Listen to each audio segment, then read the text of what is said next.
စိတ်မကြည့်လို့တော်သူကညာရဲ့သဘောဖြူပါတယ်သဘောဖြူပါတယ်တော်သူကညာရဲ့မြို့ကြီးသူမမတို့များလောက်တော့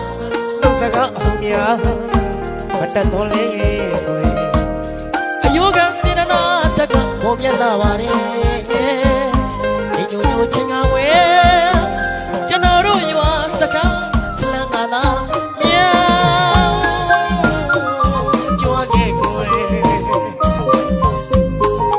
အောင်တို့ရွာသားရည်ကြီးလေးပါအလဲလာသူမြို့ကြီးကမမချောတို့တွေ့တော်ရွာတော်တဘာဝရဲ့အလှပါများကြည့်ရှုခံစားရဲ့ရွာသားရဤကြီးရွာလေးမှာဖြင့်ရွာဝင်လမ်းမှာတခါဆင်မြန်းမှုအတွင်းရောင်စုံပန်းကလေးများနဲ့အတူရှုမောမဆုံးနဲ့တောင်တန်းကြီးများနဲ့တော်တဘာဝတော်လာကျင်းငယ်တာရကလေးတွေရဲ့အလှပလေးတွေကြည့်ရှုခံစားရင်တစ်ခေါက်တစ်ခါအရောက်လာစေချင်ပါတယ်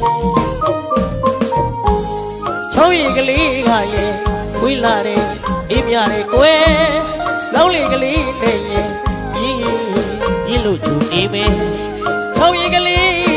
ကရဲ့ဝိလာတဲ့အေးမြတဲ့ကွယ်လောင်းလေးကလေးနဲ့ရဲ့ရင်းလို့ဂျူအေးမယ်လာပါကွယ်လာလေဆောင်ပါကွယ်ရွာသားရစခန်းဝေးလေကိုကြီးမလေးပြောစီမယ်လာပါကွယ်အာလာလေဆောင်ပါကွယ်ရွာသားရစခန်းဝေးလေကိုကြီးမလေးပြောစီမယ်လျက်တဲ့ဆောင်ကျန်ခါတလဲလာခဲ့မလားကွယ်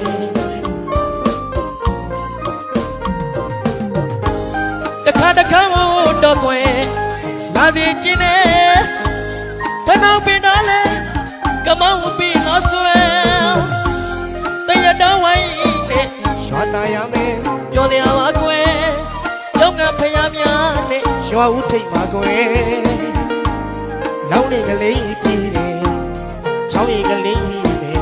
ကြည်ကြည်လေးလေးသတ်စင်ပါတယ်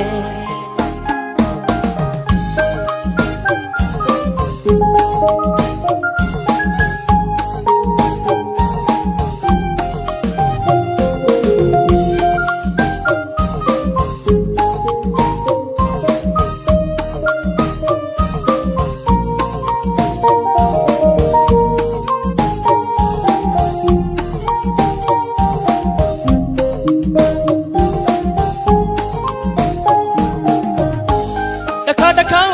တော့ကွယ်လာစီချင်းနဲ့ထနောက်ပင်တော်လဲကမောင်းပြီးတော့ဆွဲတရတော်ဝိုင်းနဲ့ရွာသားရမယ်ပြောတယ်ပါကွယ်ကျောင်းကဖယားများနဲ့ရွာဦးထိပ်ပါကွယ်လောက်လေးကလေးပြည်တယ်ချောင်းရီကလေးနဲ့ကြည်ကြည်လေးလေးတန်းစင်ပါတယ်လာခဲ့ကွယ်အခါတလဲလဲလာခဲ့ကွယ်စီလို့သာဂျုံနေမယ်ကျောက်တော်သားသူသဘောဖြူလို့ကွယ်ရိုးရိုးသားသားဖိတ်ခေါ်ပါတယ်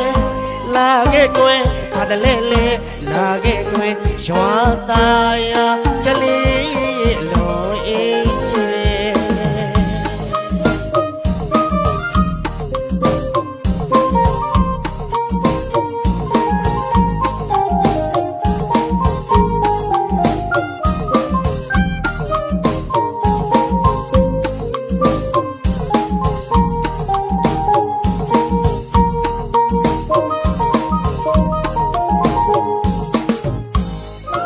ကလေးကရဲ့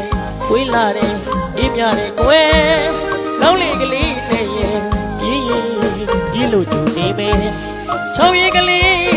ကရဲ့ဝေးလာတဲ့အေးမြတဲ့ကွယ်လောင်းလေးကလေးနဲ့ရဲ့ရင်းလို့ဂျူနေမယ်လာပါကွယ်ငါလဲဆောင်ပါကွယ်ရွာသားရစခန်းဝေးလေကိုကြီးမလေးပြောစေမယ်လာပါကွယ်အာလာလေဆောင်မကွယ်ရွာသားရစခန်းဝေးလေ ကိုညီမလေးပြောလိမ့်မယ်လျက်ရဲ့ဆောင်းချက်ဟာတလဲလာခဲ့ပါလားကိုယ်